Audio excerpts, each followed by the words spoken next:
try and help you through the process of everything from idea generation to how to raise money. I want to be here each night to help anybody that's thinking about these things and maybe needs some help. I'm doing it in part because I feel it's my responsibility to do so. I have one skill in life, and that's business. And so I want at this time to help anybody in that space. And so that's one piece. The other piece is that I've always enjoyed helping entrepreneurs and seeing innovation happen. I started my own first business at 15 years old. So when I started my own first business, I didn't know what I didn't know, and it was painful doing it all on my own. So I've always wanted to go back and help that 15-year-old me. Now, many of you might not be 15, you're 20, 25, 50, 70, it doesn't really matter. I want to be here to help anybody that's thinking of starting a business on their own. So I'm just going to click my other systems to go online, and then we'll be ready to go. Okay, so I want to answer any questions that anyone has, and I want to be here to support. Tonight's theme is basically I'm wondering if all the government schemes and systems that have been put in place, certainly in the Western democracy systems, I can see transparently that there's government schemes in place to try and help small businesses and the self-employed.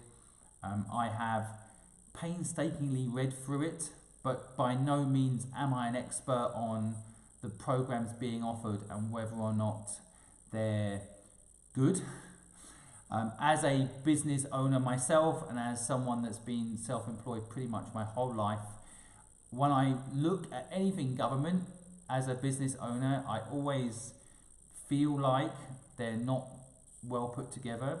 I often look at these programs and I look at the UK one, and I've spent a long time looking at the UK offerings tonight and during the day, had a good look at it. My feeling is that basically governments are not businesses, they're not entrepreneurs, they don't really understand what it's like to be an entrepreneur, they don't really understand the pressures or the system in which we're working under. And so when I read their programs, most of it is designed to, frankly, protect them, make them look good, like they're doing something, while at the same time making it very bureaucratic and frankly quite complicated for any business to get any help. There is a second layer that seems to be the banks. The banks are put in place to support businesses and entrepreneurs. And again, I feel like the banks are really right now very much structured to protect themselves from being overloaded, being overwhelmed by inquiries, and making sure they don't have bad loans. So, all in all, my primary instinct is that there is a big gap. The government is not really, and I'm talking about the UK government because that's the one I've studied, but having briefly looked at Australia, America, I think most governments are not doing a great job at supporting small businesses. And I feel like the private sector entrepreneurs like myself, we should be stepping up more and doing more to help small businesses. So that's why I'm coming online. I am wanting to give back.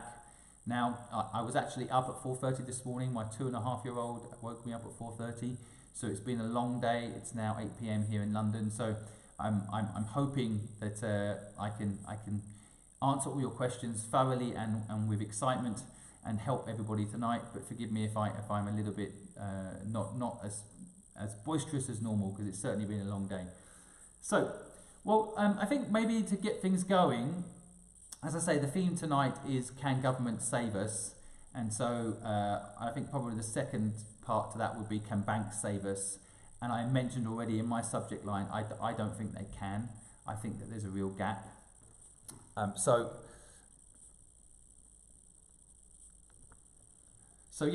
I don't feel like they're really positioned to help small businesses. I feel like governments are not generally entrepreneurs. They don't understand what it's like.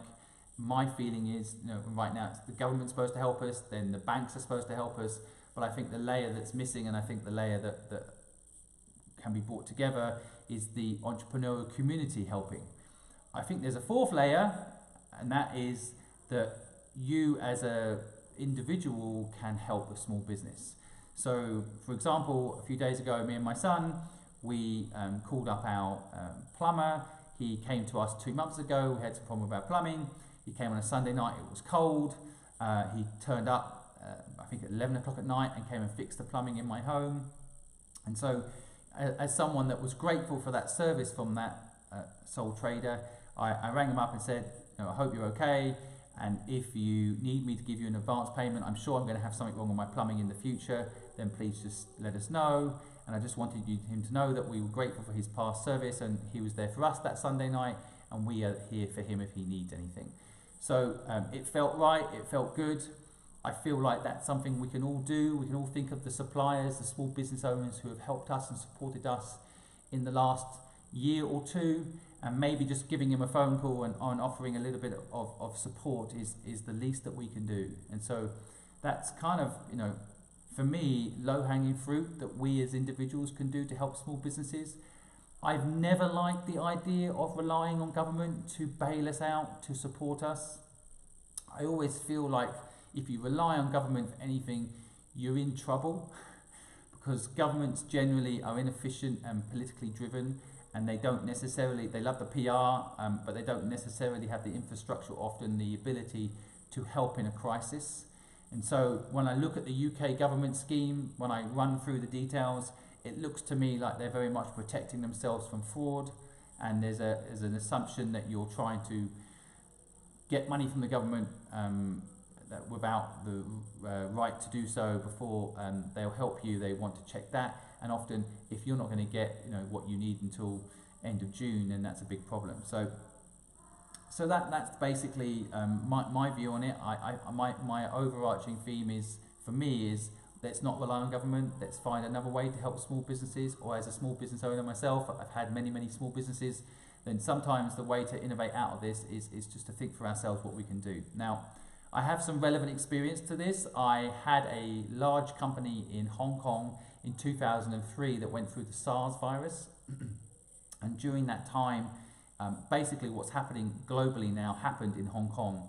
For 4 or 5 months, basically every business stopped spending money, every business stopped doing anything, and so my core business, suddenly I lost it all. And we, as an organisation, we reinvented the business, and by doing so, we actually grew the company. So we had SARS virus, which some people are calling Corona 1.0. Everything that's happening now here in the UK and in the US happened to us in Hong Kong already, and so we kind of learned to innovate through that time and came out the other end actually a stronger company for it. So because I've had that experience, when I see what's happening now, I kind of want to get that message out to people that we need to innovate. Now, I know it's not that easy. If you've got a business that you've been used to running for years, and maybe it's a successful business and you're not necessarily used to changing your model, I understand that it can be difficult. And that's one of the reasons I come online every night to try and advise and support people that have this problem. So I can see questions coming in, so maybe the best thing to do is just dive into some questions and see how I can help and see how the network can help people that are struggling right now. So let's see. Okay, so I've got a question from Diana, and she's saying, why does it take until June to release any funds under the government scheme for self-employed people? That's a good question, Diana, and honestly, my feeling about it is that it's because they're protecting themselves, as I mentioned earlier in the broadcast. There is a system in place by governments to protect themselves from fraud. If I was in charge of the government, and I would probably put a different mechanism in place, my recommendation for the government would be to release funds to people that look legitimate. Of course, if you have company registered house number, for example, then you're instantly seen as at least a registered business. And then allow funds to be released, and then basically if by June they were going to approve or not approve those loans, they can be go back in time, as it were, and say, right, June, realise that perhaps it was fraud, okay, then take that loss because that's business, right? If you look at it as an entrepreneurial thing, but maybe by being proactive and giving people the money they need now, they're at least going to save potentially hundreds of thousands of small businesses, as opposed to get to June and maybe stop a few frauds from getting through, but thousands of businesses have suffered because they can't meet their payroll or they can't meet their obligations. So I think it's just a mindset issue. Now, what I kind of want to say, Diana, is I'm not an expert on what the government is offering, and maybe the one message I want to get out this evening is really this concept of what we did in Hong Kong when we went through SARS, my business. We didn't rely on the government because we never expected the government to jump in and help.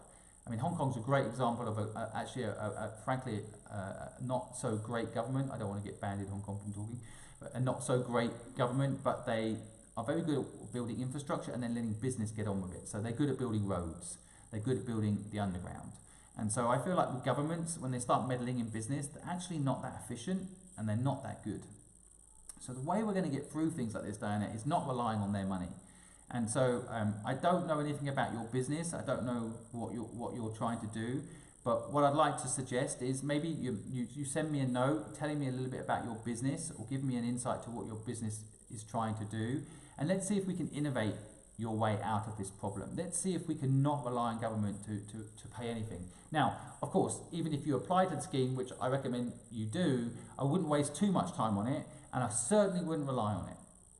And so my instinct is to say, Diana, go on simonscrib.com or join one of these business communities and get some help. And there's lots of great business communities out there right now that can help you innovate and change your business model and get you income so that you don't need to rely on government. There is this second tier of the banks, which I also think is flawed. But I wouldn't waste too much time relying on banks, and I wouldn't waste too much time relying on government. I think relying on your community, so maybe you've got a client base, for example, that's been loyal to you for years, they may well support you right now, and I would reach out to them. I think it's worth spending time with your clients, more likely to get support and reaction than from the government or from banks. That's my view. Now, equally, I do understand that you can't take the risk of not applying for government money, but I also think that if you rely on it or expect it to come and it doesn't, you could be in big trouble. Better to innovate with your business. So if you drop me a line on simonscrib.com, tell me a little bit more about your business. I'll try my very best to help you and support you to innovate your way out of this problem. So that's kind of my message. I think we can innovate our way out of this problem.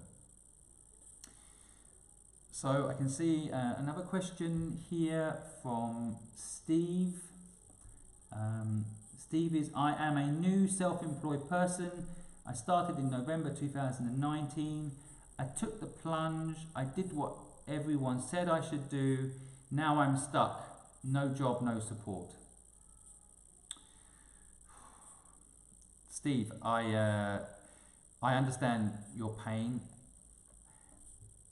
All I can say to you, my instinct first of all is to say that you can get through this, Steve. I know myself, having started many businesses myself, there's so many highs and lows in building a business out. You started in November 2019 for a reason, and this is just a test. This is just trying to see if you can push through the pain and make it. So, my business, I've been through the dot-com bubble. I went through 2003 SARS virus in Hong Kong, which is very similar to what's going on now. I took my businesses through the financial crisis. Every single step of the way, I almost lost everything and thought it was all not worth it. So, you started this business for a reason, Steve. You can get through this. I kind of want to say what I just said to Diana as well, which is, part of this is, let's not rely on anyone else for support. In a way, certainly don't rely on government and don't rely on banks. Now, I know the problem that you're talking about is that the way the government scheme is set up right now, if you don't have a 2019 tax return, then as a self-employed person, you can't claim anything. So in other words, anyone that started a business kind of May 2019 onwards, and I'm sure there's tens of thousands of people that have, you kind of left with nothing. Certainly no support from the government. And so it's interesting to me because I left school and left home at 15 years old and started a business. And in some respects, not having any support network behind me, i.e. I could go back home and live at home and not worry about my business working or not working, made me make my business work. So part of me wants to say from experience that, if you go to an island to build a business, the best thing you can do is burn the boats and have no way of getting off that island. So you have to build that business. And in part, I don't like the idea of government support because I feel like it can make us soft, it can make us weak, it can make us have another route to make our business work other than making our business work. Now, I know the coronavirus is a particularly unusual situation, but there is just so many opportunities right now to fight back as a business. And so, again, Steve, I don't know the ins and outs of your business, but I'm sure whatever it is, it doesn't matter what it is, even if it's you one-on-one as a service business, I think you can sell your expertise, not your service. So I've said this in previous broadcasts, but if you're a nanny, for example, okay, yes, you can't go to people's houses and look after their children anymore, but you can sell your skill set as a nanny to people that want to learn how to look after their kids better during the day. So you can do training courses and get online. And I think that's the kind of the thing that right now the key is to innovate, not look for a way of someone handing you money and saving you, but saving yourself, which is kind of the joy of being self-employed. You're in control of your own destiny. No one decides what happens to you, only you. Yes, there are hard times. Yes, there are hopefully good times, but ultimately, no one can take it from you. So yes, maybe you need to look at your costs. Maybe you need to manage your business better, differently. And so there's some tough decisions to make. But if you innovate, I'm sure, Steve, you can get through this. And when you say in your message, you have no support, I want you to know that's not true. So I personally will support and I will help in any way I can. Equally, there's a whole community out there that's sprung up, some amazing groups and organisations that are there for you to jump into and get support, whatever that support might mean for you. So you're not alone. And I don't want you to feel alone. And I'm hoping by the fact you've even come on and left a message like this, that you know you're actually not alone. And so, don't give up. Maybe reassess. I've been saying this kind of phrase, which I think is true. Pivot, don't panic. You will get through this. I've learned from my SARS experience that this will end. I remember in the middle of SARS virus in Hong Kong, we were 2 months in and we just couldn't imagine how it would ever end, because if someone's sick, you only need one person to be sick for 10 people next week to get sick. So how is it ever going to end? But it did, and normal life resumed. And so this time it's bigger, it's global. I do understand that for a lot of people it's the first time you've experienced it, but I'm telling you right now, it's going to come to an end. Now it might take 3 or 4 or 5 months, 6 months maybe, but we will come out the other end. So part of it is about surviving as a business. But do not rely on government. That's my overarching thing. Sure, apply for the programs if you can, but in your case, Steve, where you are not eligible, as crazy as this might sound, I actually think it could be a benefit. You're not relying on any handout or support. You're going to make it work for yourself. That's what made you decide in November 2019 to do this. This is why you will make it work. You just need to reinvent your business. You need to innovate for the moment that we're in now. You need to rethink things. Maybe you need to cut costs, but don't worry, you will get through it if you do these things. And feel free to ping me on simonscribb.com a message. Give me more details about your business and what you're trying to do, and I'm happy to go through it with you and see if I can pull you through to the other side of this. So, just having a look.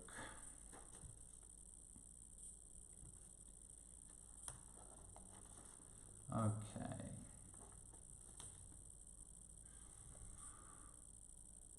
Right, looks okay. So, okay, sorry, I'm just refreshing this. So, I've got a message from Marcus. As a business owner, I was advised to take dividends, not income. Therefore, my income for 2009 is next to nothing. I have 3 kids to feed, and I'm in trouble. What should I do? Okay, Marcus, I'll be right back. Someone at the door, problem with working from home. Let me just answer the door and then hopefully I'll be able to help you with that question, Marcus. Hold on 1 second.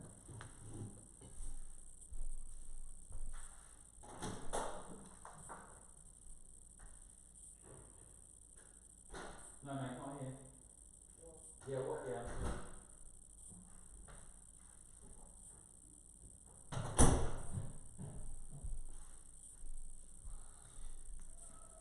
typo there, guys. Sorry, that was a delivery that's not for me. Very professional, doing a live podcast and answer the door. What can we do in this day and age? Anyway, so Marcus, your question. Just repeating the question. As a business owner, I was advised to take dividends, not income. Therefore, my income 2019 is next to nothing. I have 3 kids to feed and I am in trouble. Okay, Marcus, again, I understand, I feel your pain when I read that, and as a business owner, I've also been advised by my tax people to take dividends, and so of course it does mean that your 2019 financial year probably doesn't show what it needs to show to get the government support that you perhaps feel you deserve and need. I'm sure you've paid lots of tax, so in some respects you feel that you deserve to get the support from government right now. I would agree, I understand it. Unfortunately, if that is the way you've structured it, the way the government have structured their programs, from what I understand, and I am not a tax expert, so just to caveat that, but looking at it, I can understand what you're saying, because yes, it means that unfortunately, because you took dividends and it wasn't registered as profit, you therefore have difficulty in proving profit. Now, what I would say is kind of my theme tonight now, it's turned into my theme, which is basically, let's not rely on government. Let's just assume that they're not going to help, which sounds like they're not going to be able to help you anyway. So what are you going to do, Marcus? What can we do to make your business work? Now, from my side, I always feel like there is also this element of like 1 + 1 = 11. So maybe you're in a business, again, Marcus, I have to know more about your business to see how I can help, but you know, if maybe you're in a business where you could team up with someone else right now and reduce your costs and reduce your burdens and join forces with someone else and come out stronger on this. That's just one idea and one way of looking at this. Maybe there's also a way to think about what you could be doing with the business to re-engineer it so that you can survive.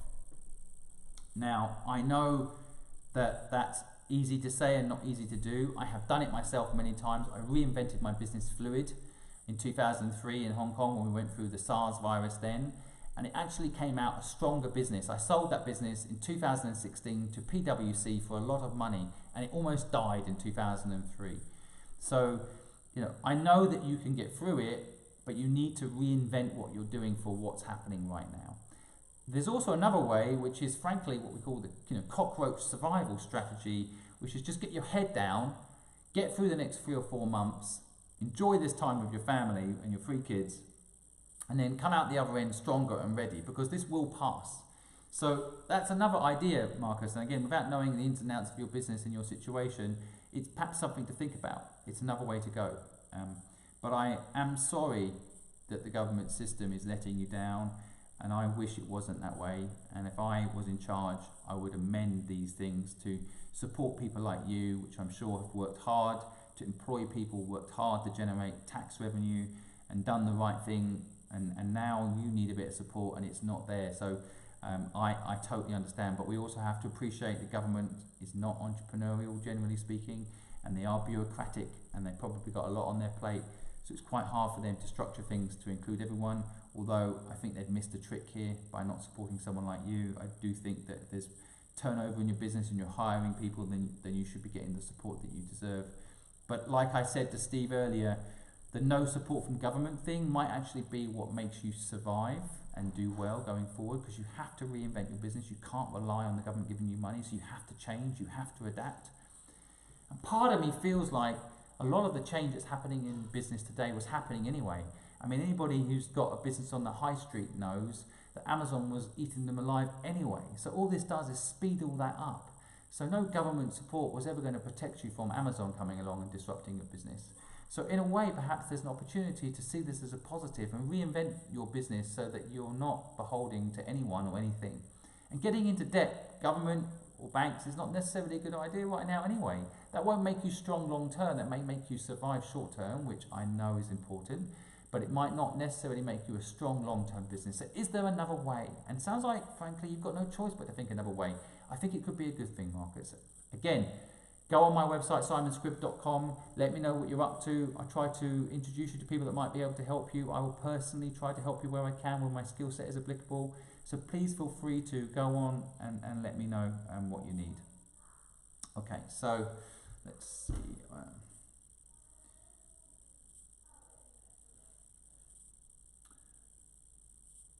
Okay, so I've got a question here from Danny.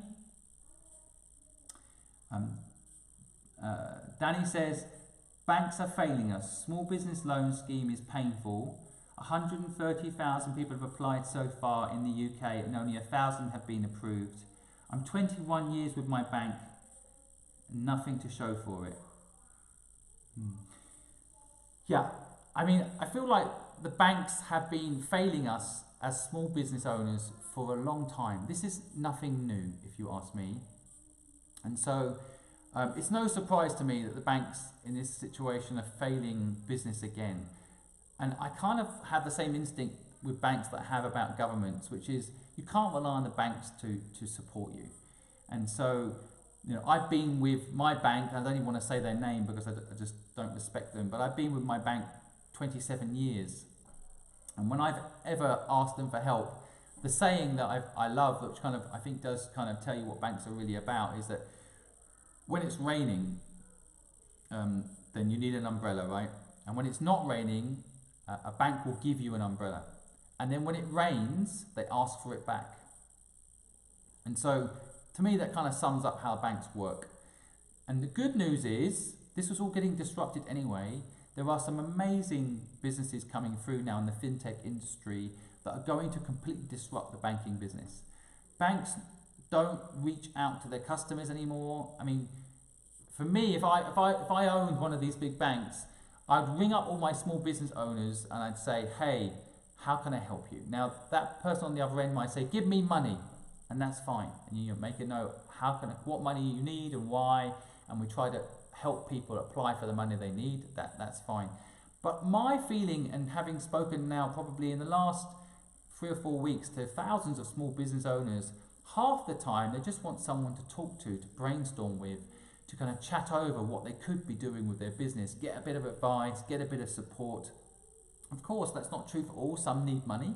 But I do feel like a big part of what banks could be doing is just looking after their customers. Now, banks make money by having your money in their bank. So the last 10, 15 years have been pretty prosperous, certainly in the UK and globally, except for the financial crisis piece. But generally, small businesses have done well and kept their money in the bank with banks that have then put that money in, invested it and made money. So, you know, basically you're a client of the bank and they should be looking after you. And I think if anybody out there is a CEO of a bank and happens to be listening to this broadcast, you're missing a trick and you're going to lose out to the new generation of fintech companies that are coming out and they're thinking like Google do, or they're thinking like these startups do nowadays. They're thinking about the user, the customer, the person that banks with them. How can they make things better for them? So I think that that's going to disrupt banking, and so they're going to lose out. And this moment in history is just going to accelerate that. I totally understand, looking at the numbers, you know, 1,000 businesses have been approved. It's about £90 million in the UK that's been distributed. And so that all sounds great. You know, £90,000 worth of new debt added to a business. The banks aren't giving you the money, they're making money off giving you this money. And certainly, debt to me is never a good way to go. I hate debt. You can go watch my TED talk on what happened to my family when they got into debt. It's a big problem if you ask me. And so I kind of hope that people can fight back without having to turn to the banks. Now, I have personally at moments in my business life when I've struggled, leveraged my credit cards and leveraged everything to pay the bills, meet payroll, which was always my priority in life. And so, you know, I'm not saying that leveraging the bank's infrastructure hasn't been of benefit to me. I'm saying that I wouldn't rely on them for it. So if there's a way, Danny, you know, for you to fight back, first of all, make sure your business survives this time by innovating. And then when the time comes, switch away from this bank that hasn't been there for you. Maybe you send them a note and tell them that. Maybe if everybody online right now, I can see, you know, a few hundred people online right now, everyone went on to their bank and said, if you don't support small business right now, in this next 2 to 3, 4 months, then we're going to pull our business from you, and the first company that comes along that's new, fresh, and thinks about their customers, we're going to move to them. And I've just interviewed a CEO of a new bank, a guy called Simon Long. He's the founder and CEO of WeLab. They're based in China. He has 43 million online customers, and he has them for a reason. And I hope that businesses like his and others soon come mainstream into Europe and America, so that these banks wake up and realize what an asset they had in their existing client base and how they should speed up this process of getting loans. Because I guarantee right now, I don't know what their filter process is like, but they're very, very, very cautious of not giving a loan to someone that can't pay it back. And so all they're thinking about is how to protect themselves, and they're not thinking about, if 1,000 have been approved and 130,000 people are pending, those people are sitting there waiting for that money. And so I think that, my advice would be to the 129,000 businesses that have applied and haven't got that money, try not to need that money. Find a new way, innovate in your business. Sadly, I know that also means potentially cutting costs, which I don't want anyone to have to do. But at the same time, I think innovation is what I did. I actually hired people during SARS virus in Hong Kong in 2003. When I reimagined what my business was going to be like during a virus setup situation, I actually hired people. As the other companies laid off talent, I hired them. And then when SARS virus went 4 months in, I had all the talent working for me. So that meant all my competitors tried to scramble to get those people back, but they were already loyal to me. They were already with me. That was it. So then the clients followed the talent. So there's an opportunity in that regard if you can get through it. And so I am seeing a message here that the banks have been told by the government to remove the personal liability under £250,000. Again, I'm not an expert on the detail of this, so all of this needs fact checking. But the fact that it's being removed sounds like a good thing. But even if it's not personal liability, it's still a loan. It's still a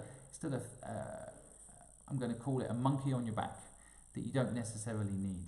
I would also throw out there that there's a lot of amazing investors. There's a whole crew of people out there that will invest in small businesses. If you go on platforms like angellist.com, which I'm not a shareholder in, so I invested in their fund that invests in startups, but I'm not an investor in AngelList itself. So I'm recommending this portal because I think it's a good portal, nothing to do with my personal connection.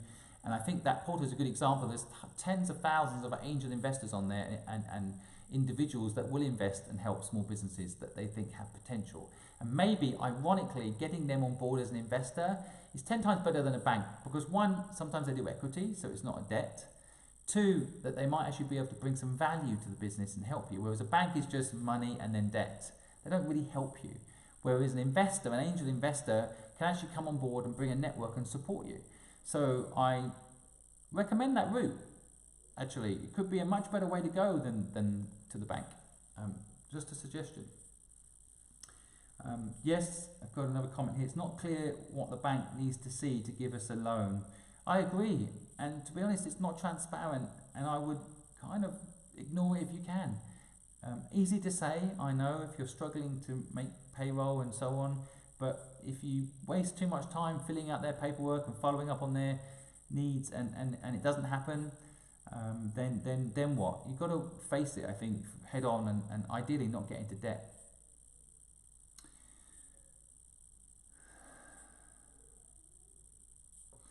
Okay, yeah, so one thing I kind of wanted to mention, and part of me would love it if people would share this message, if you have any way of reaching the government. I feel like the government is missing a trick. On their website, which I'll put the link in the YouTube live below, of what the UK government is doing to support small businesses. So you can go to that link, it's at the bottom of the broadcast now. And basically, within that link, they have a series of questions. One element that a lot of people are asking within that frequently asked question section is, what support is there? They've said in their own statement that they've had a huge number of individuals offering to help small businesses. And then they basically say, pretty much, my words, but what they're saying straight after that is, well, and we don't know what to do with all this help, so nothing we can do, but there's lots of people that are willing to help. And I think that's the missing piece that the government's really missing, that there is a whole community out there. There's a whole community, there's some amazing groups that have sprung up There's some amazing individuals out there that are trying to help small businesses. There's the investment angel community that I mentioned just a moment ago. And so the government should really create a whole list of resources for small business that has got nothing to do with banks or government. And so it'd be very easy for the government to do that, and I think there are a lot of people that will help you. I even think your personal network, so I can see a lot of small businesses are online now. I think basically going back to your customers, the ones that you've been servicing and looking after all these years, and asking them for a little bit of help, a little bit of support. I think you'll be shocked, surprised, and believe in humanity again if you go out there and reach out to them. And so I can't recommend it enough. And I have on my YouTube channel, I actually put up some answers. I had a photographer ask me yesterday what they should do because they hadn't got any business anymore, and I gave them an answer of what they could do. And a big part of my answer is reaching out to existing clients. But there's a whole slew of innovations that you can think about, and kind of. I wish the government would listen to the advice of the community around what services there are available to help small businesses. Instead of just saying on their website, yeah, thanks for everyone saying they want to help, but nothing we can do with all that resource. Creating a microsite with that on it wouldn't take them. I could build a GoDaddy site in 5 minutes. They don't do any of these things, and I don't know why. And I feel like we should tell them they should. Yeah, so that's the sort of thing government should be doing. They should be creating a network of resource, maybe even a suggestion to people how they can help small businesses. I've done a video recently, 6 things you can do to help a small business. So like I mentioned earlier, maybe you can ring up your past suppliers and offer to give them an advance payment for a service you'll know you're going to need from in the past. I have an osteo who I had a back problem in the past. I've got a 2.5-year-old who hasn't had a back problem when you've had a 2.5-year-old. And that osteo, back and active, I'll just promote him for a sec. Damien has helped me when I was in pain. Saturday night he would open up and be there to help me. So I offered to buy 10 sessions from him at £500 in advance. And I have no problem right now. I'm healthy, I'm strong. But he helped me when I needed it, and I wanted to make sure that he was okay. He didn't ask me, I would like to add. I offered to buy 10 sessions, knowing that one day I will have a back problem again. My 2.5-year-old's getting bigger, so at some point, I'm going to have a problem. So I paid him in advance for 10 sessions. Now, I think we could all do that. Now, I know not everyone's got the money to do that, but I'm saying if you have, and you've appreciated someone's service in the past, by doing that, by helping them, ironically, if you're in business and you do that, that money will come back to you another way, another time. So, there are lots of ways, and I've actually listed 6 ways, like the idea I've just mentioned before, on my YouTube channel, so maybe it's worth a watch. I don't need to go through it all again now. But there are many ways that we can help a small business. And frankly, sometimes it's just ringing up and saying, like I did with my plumber, is there anything you need? Is there anything I can do to help you? Can I give you an advance payment? Now, some people are proud and won't take it, and that's fine, but at least you tried. So, but I feel like the government doesn't encourage this. They could do what I've just done, which is 6 things you could do to help a small business, and continue to encourage the kindness of people in this country and in others. And so, again, a trick the government is missing. They don't need to dole out money and create this infrastructure. I think they just need to find ways to support business with existing infrastructure. So I could build this portal that I'm talking about, but I don't have the credibility that the government has necessarily to create a portal of people and be neutral about it. It could seem like I'm profiteering if I built it, or I'm directing people to my network and my personal friends. So it's not my position necessarily to build that sort of network. But that being said, I am a network. I can introduce people to people. So, go to my website, simonscript.com, tell me what your problem is. I will see what the problem is, see if I can help personally, and if not, try to direct you to people that can help you. But I'm just saying, it's kind of a gripe that I feel like the government should be doing things like that. And they're not. Right now on their website, you can just read it. They're like, wow, we've been overwhelmed by all these people that want to help, but there's nothing we can do with it. So, sorry about that. So, that's just such a waste. Okay, so let me just make sure I've not missed anybody's question. My laptop has shut down. Okay, so I've got a question here.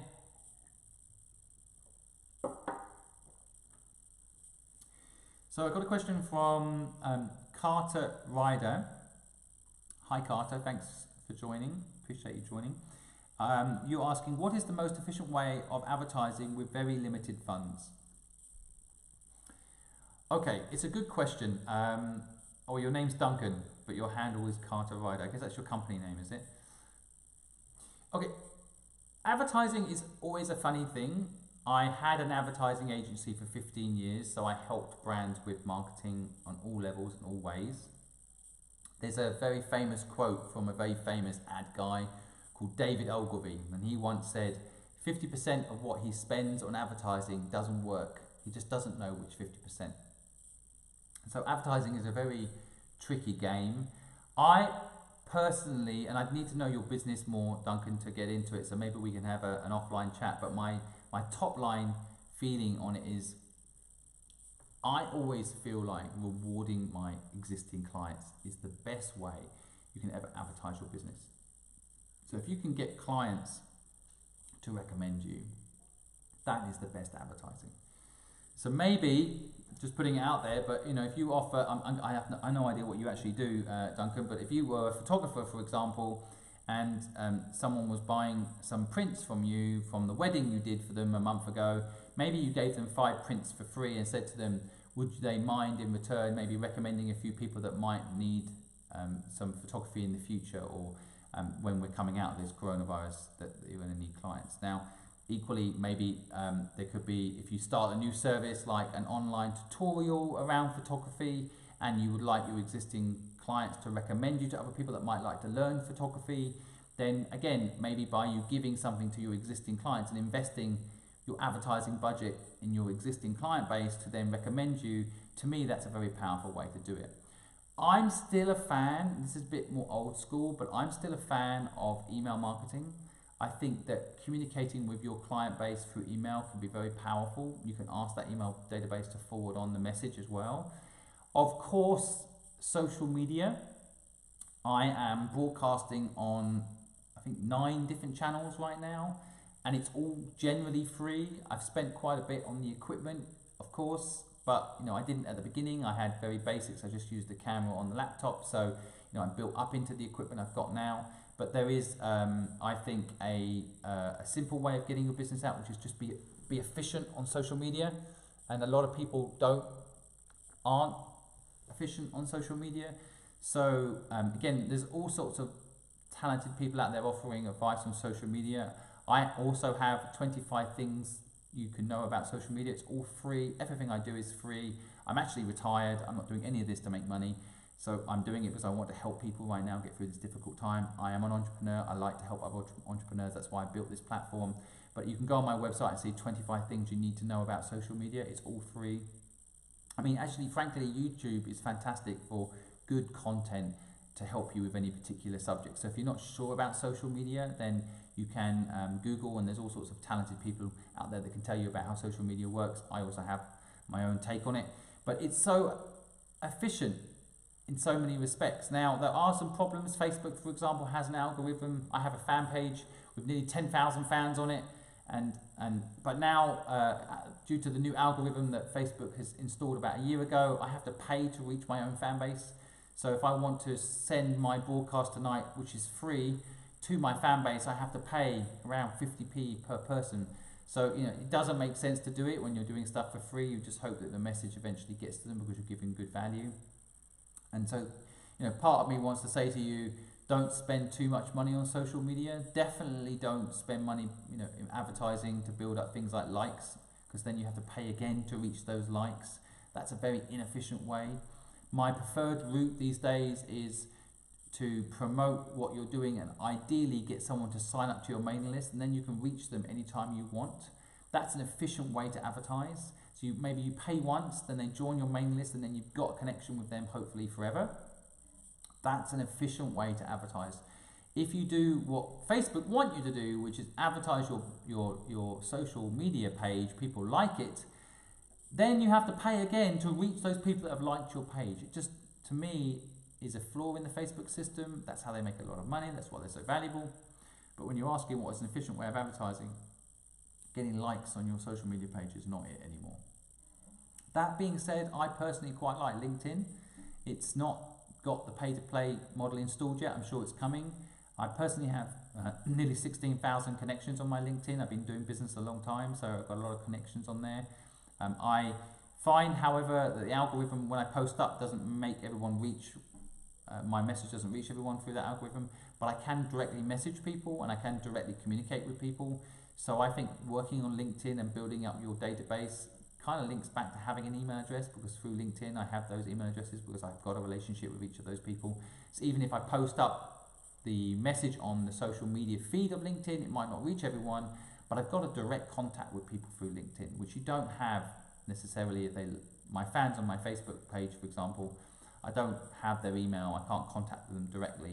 Whereas of course through LinkedIn, although as I'm saying, you can post on the social media feed of LinkedIn, it might not reach your friends, all of them. I can reach them by pinging them direct or adding them to my email list. So that's my quick, maybe is a relative term, but my quick answer to your question, what is the most efficient way of advertising with a very limited amount of funds? So I hope that was helpful, Duncan. Thanks for the question. Okay, so I'm just checking, see if there's any other questions come through.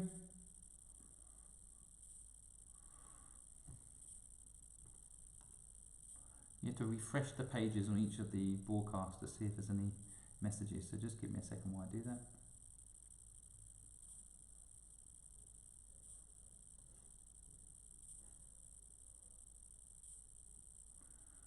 Okay.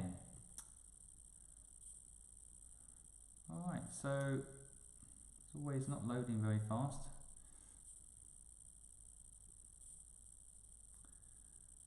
Okay. So I've got a question here from John. I am a startup and I'm looking for investment. Now I'm afraid no one will invest in my company. What should I do? Okay, I talked about this at length in yesterday's live stream, so I don't know if I should repeat myself, but basically I actually think there is a way to raise money right now. I don't think it's as bad as people think. Now a lot of the angel investment community and the institutional investment community have already raised money to invest in businesses. So although it might seem like no one will have any money right now to invest, actually it's the opposite. Most of them are sitting on money and need to deploy it. So as always with investment, it's really about can you make a case that your business deserves that investment, needs that investment, and is the investor you're pitching to the appropriate investor? There are many websites out there that list investors, and what you'll find that's interesting right now, and I'm part of the investment community, so I can talk with authority, is that there's a lot of investors that suddenly have a little bit more time on their hands than they're used to. Now they're used to like back-to-back meetings and back-to-back pitches, and that's all kind of slowed, and they're at home. So there is an opportunity if you do it right. I think everyone's saying to themselves, oh, I'm not going to reach out to an investor right now because I think that no one's going to be, it's a waste of time. I've had that comment a few times from people. And I feel the opposite. I feel like, just first of all, imagine if everyone's following that advice and no one's reaching out to these people right now. That means you've got more of a chance if you do reach out. Plus, it's not true. These people are sitting on money, and there's no interest in the bank, and they're getting paid often as a fund manager a fee each month to manage that money. So they have to deploy it and they have to make it work. So if your business is a valuable opportunity, and that's the important piece, you've got to pitch it to the right people in the right way, then I think right now is a great time to raise money. And so that's my advice. Don't stop pushing. Just because coronavirus has come along, don't stop pushing, folks. It's not the time to stop. It's the time to go harder. That's the lesson I learned in 2003 when the SARS virus hit my business in Hong Kong. Those that just sat back, went to sleep on the couch for a month or two, their businesses died. I went the opposite. I went to the mattresses, as they say, and I fought hard. I worked harder than ever. And yes, it was stressful, but wow. I'm retired now because I fought back at that time in 2003. I retired at 40 because in 2003 I fought hard at that time when other people gave up. And so when it all came to an end in Hong Kong in 2003, when the SARS virus was gone from mainstream, then businesses came back with a roar, and I was alive and strong and ready to grow the business. So that's the position I want everyone to get into. And so don't think because coronavirus has hit the system, that things like investment has dried up. People might be more cautious, and there might be more skepticism around what your business might be able to do or achieve, but I don't think it's a time to give up. That's my message. And I think that's a good message to close on. So, I'm coming online every night because I'm an entrepreneur and I know what it's like to be an entrepreneur on your own, building a business, even at the best of times. It's a hard thing. I never want an entrepreneur to feel alone. I started my own first business at 15. I felt alone. And so I don't want anyone to feel that way. That's why I'm doing what I'm doing. I feel right now with coronavirus that I've had an experience of pushing a business through a difficult time, being SARS in Hong Kong. And I kind of want people to know that this is going to come to an end and plan for it. Equally, part of it is survival right now. I want to help people innovate, reinvent their businesses. Most of the businesses that I'm talking to, we're going to get eaten by Amazon anyway, so you have to reinvent and compete. So for me, it's not really the time to sit back and see what happens and hope that you get the loan from the bank, or hope that the government gives you money, or hope that it comes to an end and you can go back to normal life. I think it's a chance to reinvent what you do. Look at what you really want to do.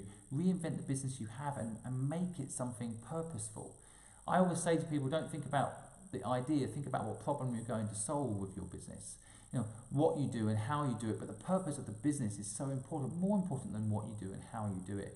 So right now, I feel very purposeful. I'm coming online every night to help for free because I know I can, with my skill set, I can help people. And so it motivates me. Even though I was up at 4:30 this morning and I'm pretty tired right now, I'm energized at the fact that I've had 4 or 5 questions and I'm able to help 4 or 5 people tonight. It makes the world of difference to me that I know I can contribute, and I want you to have that same feeling in your business. And if you do, you won't give up. You won't stop. You won't feel like you've got no support, because there's plenty of entrepreneurs around that will help you and support you. There's a huge amount of communities and your clients that will support you and help you. You just need to ask, you need to fight, you need to believe. That's my message this evening. This is my 11th night online. It's now come to an end. I thank you all for listening. I thank you for the questions. I will be online again tomorrow at 8 p.m. In the meantime, if you're watching this broadcast later, when it's no longer live, feel free to leave me a message in the comments. I will get back to you. You can also reach me via simonscrib.com and leave me a message. I'm replying to every single email that I've got, and I got hundreds in the last few days, but I'm replying to everybody, one email at a time. I will do that. I will try to help. If I can't help, I will try to at least direct you to someone that can. And I want to help anyone out there that's thinking of starting a business. So if you're coming out of university and thinking of getting a job, maybe forget that right now for the next 3 or 4 months. Instead, build something for yourself. I want to help you do that. So feel free to reach out to me, again, in the comment section or on simonscrib.com. And I will be back online tomorrow night at 8 p.m. for an hour to take your questions and to help. And I look forward to that. Until then, folks, stay safe, stay indoors, stay happy.